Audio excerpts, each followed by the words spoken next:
Wow, grabe. Tagal nating nawala pero we're finally back. Hello guys. Ilang months, alam ko naghihintay kayo lahat sa content na to, sa video na ilalabas namin for maybe 4 months na. 4 to 5 months nang wala.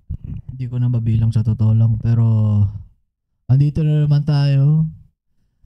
We're back.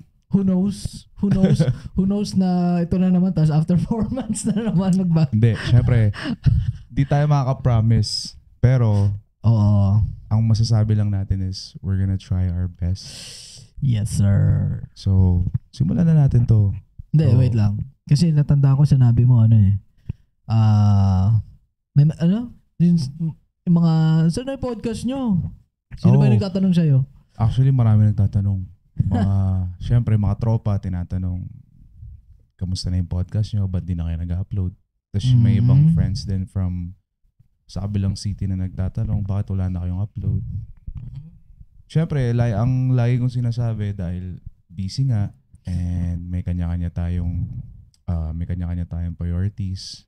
Kaya, alam nyo naman, mga dito sa Macau, alam nyo naman, busy kami talaga. Busy. Busy.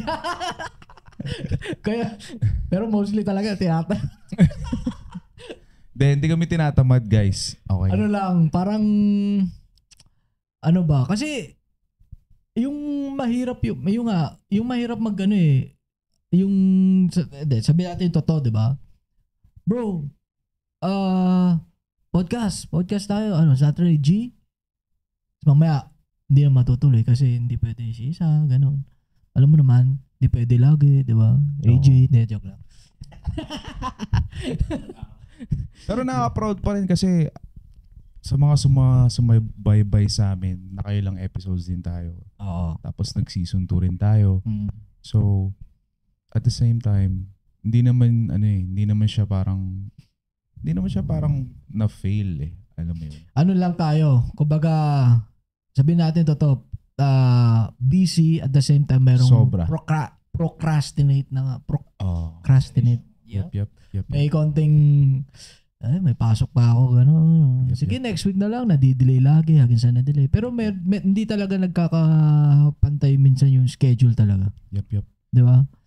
Kaya pero bale mo ito na naman and then wait na naman kayo ng pero tatry natin yung best natin. We're gonna try our best. We're gonna try to be consistent.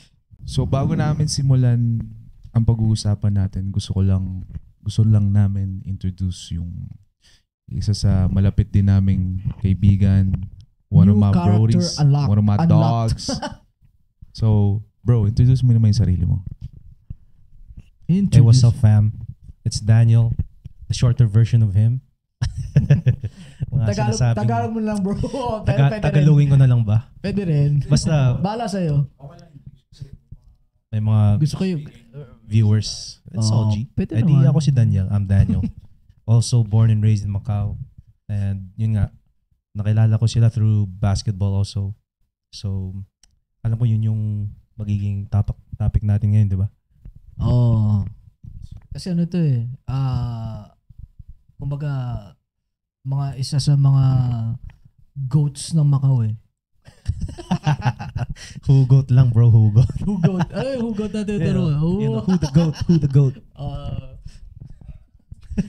Pinakita pa si Lebron. Si Lebron. Kasi guys, siya Lebron fan. Ito dalawa Lebron fan, bro. We both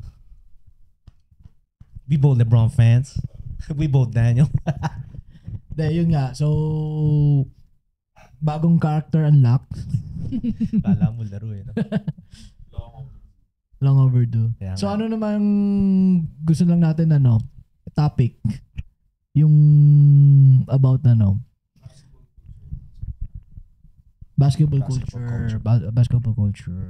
Ano bang sa tingin mong basketball? Anong culture ng ano bang culture ng basketball dito sa Macau? Kumbaga. Para sa opinion mo, sarili mo. Paano bang culture? Parang, should I say Western, Asian, or Kumbaga Paano culture? parang medyo ano rin yung topic na yun. Ha? Medyo mahirap din sagutin. Malalim din. Siyempre, nasa Asian country tayo eh. Hindi pala Asian country. Walang discrimination pero nasa Chinese country tayo. City pala. Pero Asia, diba? Asian. Asia. So, kung i-compare mo yung basketball culture ng Philippines, kung yung motherland natin, totally different eh. Kasi diba sa Philippines, heavily influenced by NBA, black culture, alam mo yun, N1, the Kobe's, yung mga LeBrons, yung mga ganon-ganon. Kasi, syempre, pag dito naman sa Macau, hindi lang NBA. Nanonood din sila ng CBA. Actually, ito na lang, ako, yung culture ng basketball dito sa Macau, nakakatuwa kasi parang, ano rin eh, for diba? Parang maliit na bansa.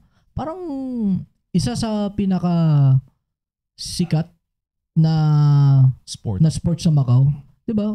Parang meron din naman soccer or football ganun. Pero parang ang daming public courts dito, 'di ba? Tapos kahit sino pwede maglaro, 'di ba?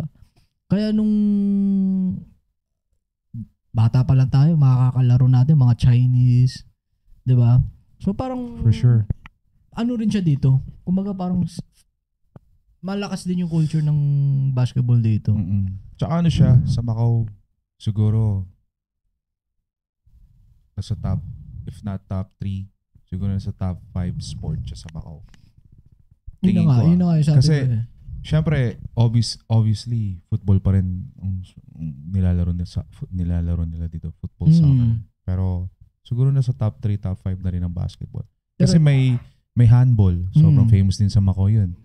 Swimming din, sobrang famous nun sa Macau. Pero parang para sa akin hindi ko na feel yun kasi parang hindi natin nakikita Hindi kasi ba natin tayo pupunta dun eh. Diba? Diba? Pero for sure, no doubt, swimming, tapos konting table tennis. Pero dahil kasi nandito tayo sa field ng basketball. So, para sa atin, mas, alam mo yun, mas tutok tayo dun. Pero ito, bakit bakit ba basketball yung natin? Bakit basketball yung natin? Unahan natin bata tayo, di ba? Kay Daniel. Dan? Wait. Ano ulit? Bakit parang ikaw bro, bata pa lang tayo, naglalaro na tayo. Ikaw hindi ka same school pero basketball, di ba? Nakakalaro na tayong bakit basketball yung na sports na mo na nahilig mo tsaka yung parang na-focus mo na siguro ang naiisip ko lang kasi kung hindi sa naunang generation sa atin kasi yung parents natin, kung hindi parents natin, yung mga tropa ng parents natin, may mga liga-liga rin sila eh. Kung naalala nyo yung yung green court sa labas ng Tapsec. Alam ko may court doon dati. May mga liga din sila doon. Tapos yung tropa ng parents natin doon naglalaro. Tapos maliit yung community, laging alam mo yun, dami naglalaro, madaming magkakakilala. Tapos yun. Yung tulad na sinabi nyo, top 3, top 5 din yung sport na basketball dito sa Macau. Fact check yun na lang kami. Factual talaga. So, alam mo yun, culture from parents passed on to us, tapos may maraming available na court, di ba? Yun, tapos, parang feeling ko yun din yun eh, no? Yung availability ng court. Parang punta ka na lang eh. Walang bayad, di ba? Sa Pinas kasi, sa Pinas, tumira ka sa Pinas. Paano naman yung culture doon? Kasi ako tumira din ako doon, pero kailangan mo magpa-ilaw. May bayad yung court, 'di ba? Hindi basta-basta dito na yung ilaw LED na lakas ng ilaw pa. 'Di ba? Doon babayaran mo para buksan yung ilaw, 'di ba? Pero sa meron ganun sa Pinas, kumbaga may kailangan bayaran na court, barangay court or indoor court. Pero alam ko sa Pinas, kumare sa mga di naman squatter area but you know the poor rural ba tawag doon? Rural areas. Sa mga low end areas. ganun na. Ang malupit sa kanila, kahit anong klaseng ring, kahit anong klaseng, basta may material sila, kayang-kaya nilang gumawa ng basketball ring. And then, yun alam mo yun sa labas, gagawin nilang court. Diba? Tapos kuha ka lang ng bola. Diba? Ganun ka influence ng basketball.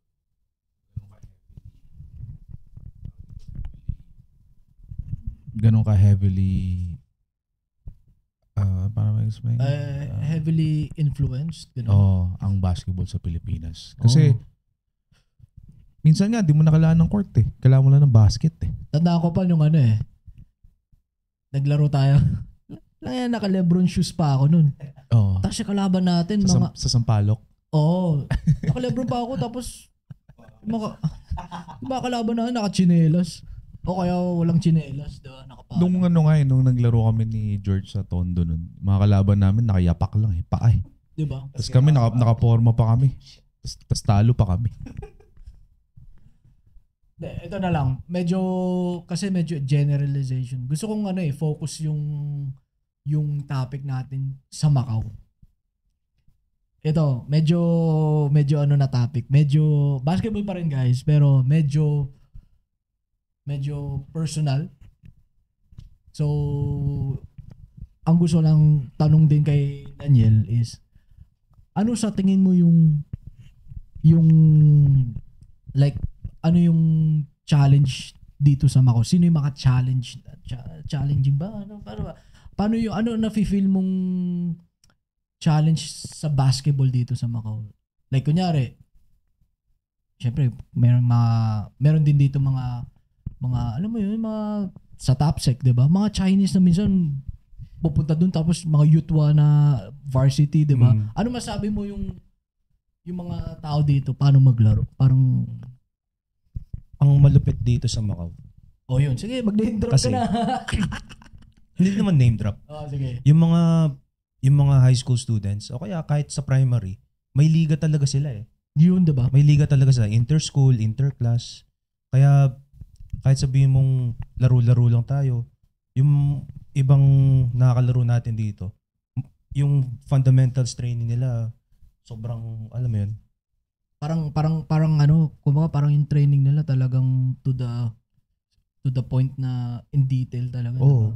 In depth. Shooting, dribbling, passing, all of the above. Ako kasi, hindi ako nakasali sa mga ganong klaseng liga. Kaya,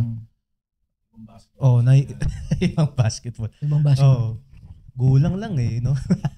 Sila talagang alam mong naging may training sila. Yun. Ito. Gusto ko tanong pala sa'yo, bro. Diba? Halves.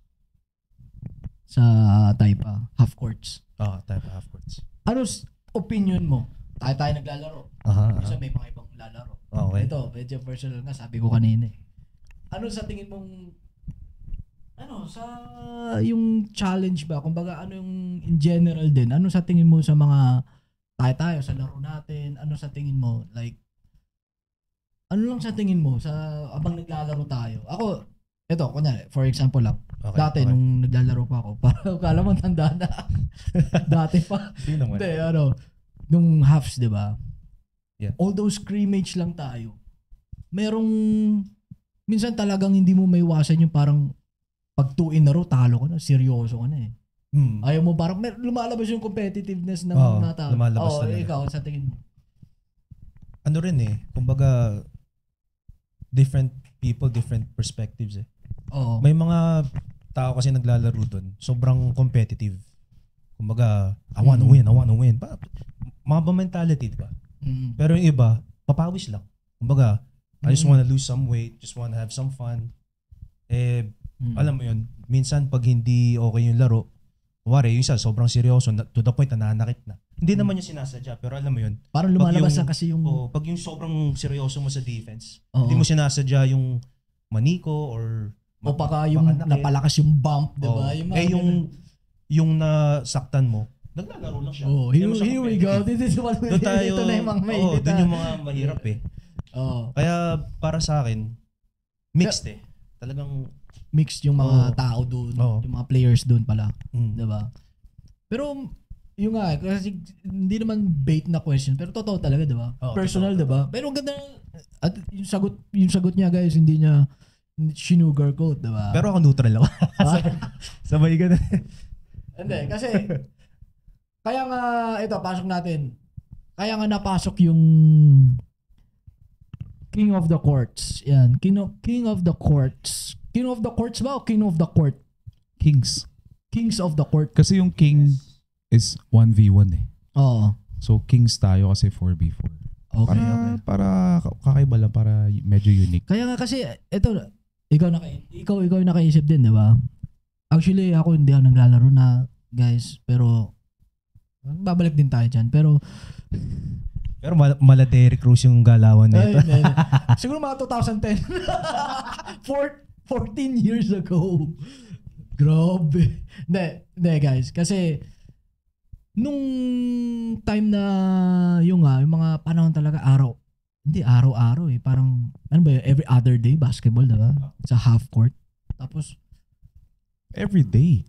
Dati sa Kotay Court, every sa day. bagay. Pero, hindi pa tayo mainit nun eh.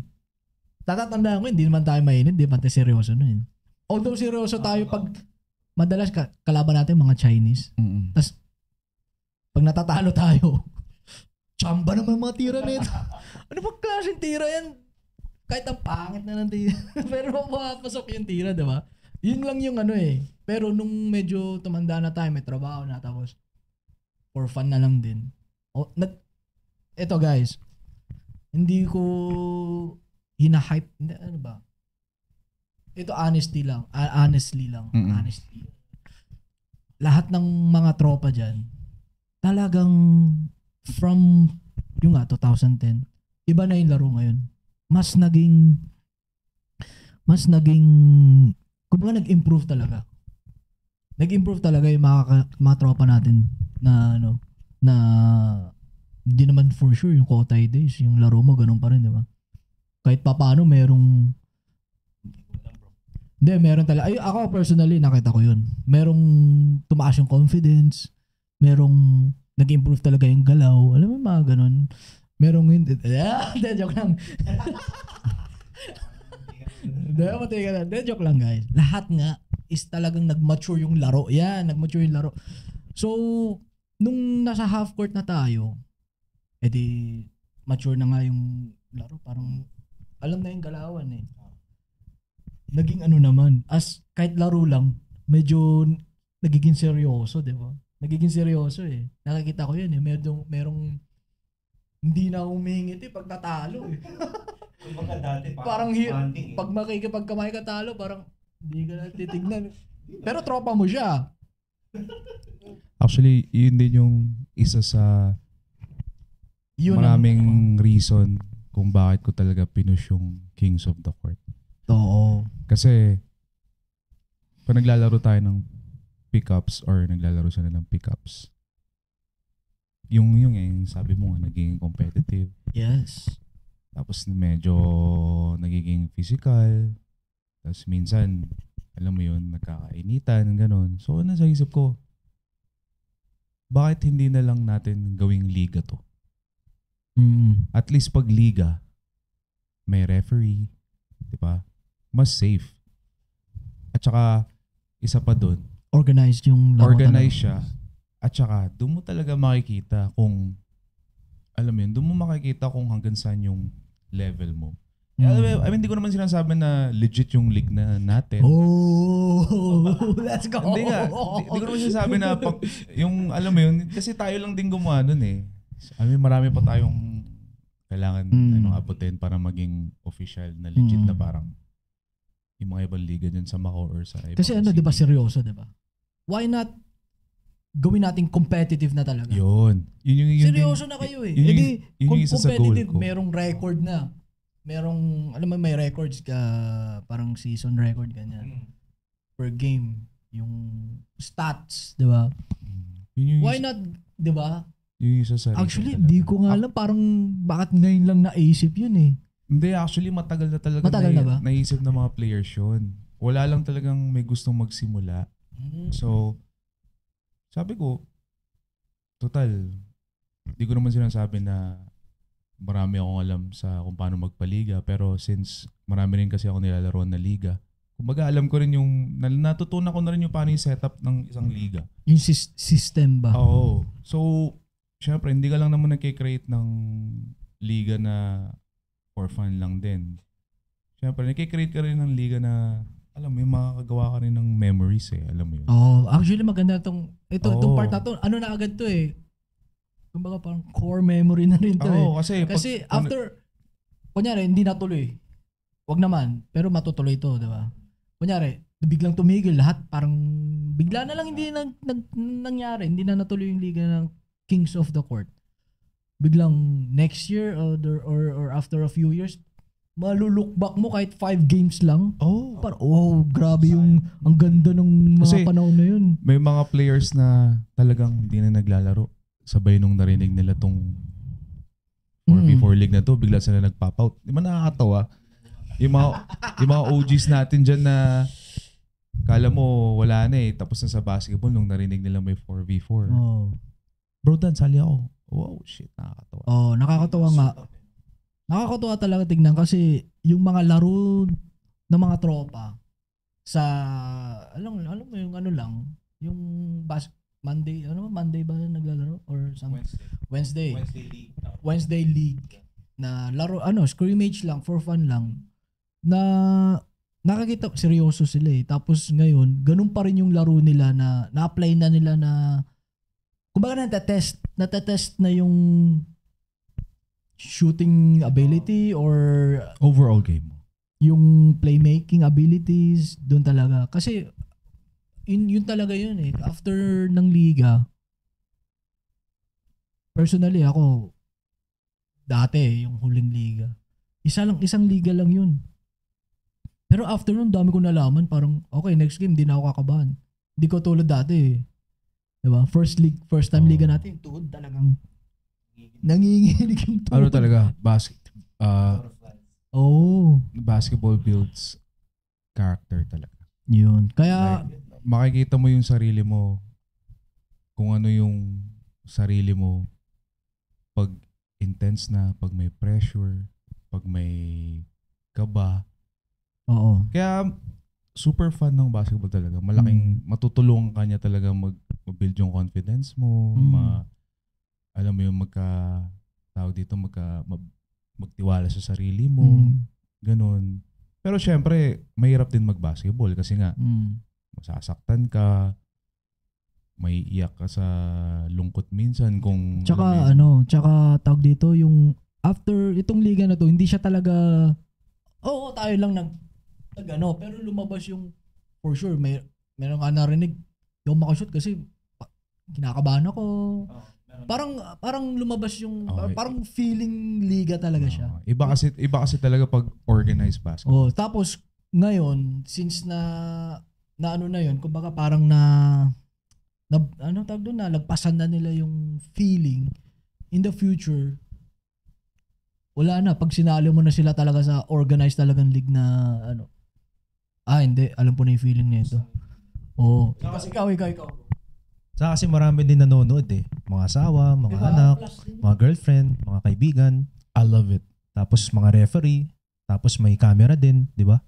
Para siyang official na talaga ang dating. Kahit sa'yo bro, anong sa tingin mo experience mo? Anong masabi mo? Actually, sa akin 1 game pa lang ako pero kakaiba talaga yung atmosphere Pero personally, nung nanonood ako, parang mas kabado ako pag nanonood Diba? Parang pero once I get on the court, alam mo yun, business is business, bro. We gotta play, man. Actually, kita nyo naman laro ko, hindi naman ako kinabahan masyado. Defense, rebound. Kung ano magagawa mo, screen and pick and roll, lahat. Actually, yung sinasabi mo, totoo yan. Ganyan din ang sinasabi ng mga kuya. Once na pumasok ka sa loob ng court, nag-iiba ugali mo. Iba yung ugali mo sa labas ng court. Pag pumasok ka sa loob ng court, iba rin ugali mo. Totoo yan. May mga player na ganyan, na once na cool lang, ganun, relax lang. Pero pag pinasok mo na sa loob ng court at maglalaro na, may flip switch Alam mo yun? Lahat naman. Parang naman. off the court 5'5 ako pero on the court 6'5. That joke. Maganda nga yun kasi yung confidence mo, di ba?